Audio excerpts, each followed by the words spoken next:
Guys, আমাদের চুইনা কবুতরটা ডিমটা নষ্ট করে ফেলছে। একটা ডিম ছিল, দুইটা ডিম পারছিল, একটা নিজের হাতে ভেঙে ফেলছি। ডিমটা জমছে, কিন্তু ডিমটা 20 দিন হয়ে গেছে, ডিমের বাচ্চা ফুটে না।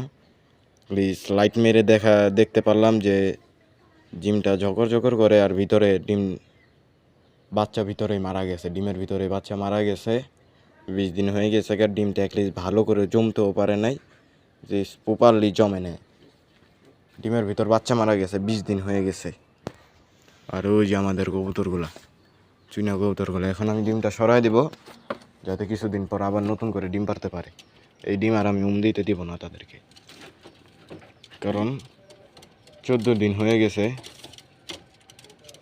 ডিম থেকে তারা বাচ্চা উঠাইতেছিল না।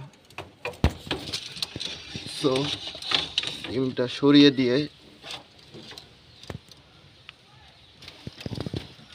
আমি এই মুহূর্তে ডিমটা সরিয়ে দিব, আর ওদের মতো থাক।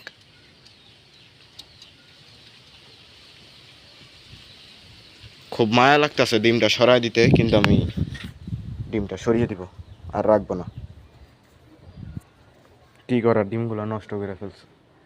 একটা ডিম, দুইটা ডিমই পারছিল, একটা ডিম নিচে পড়ে ভেঙে গেছে, আমি দেখতে গিয়ে ভেঙে ফেলছি। আর একটা এই যে, কিছু করার নাই গাইস।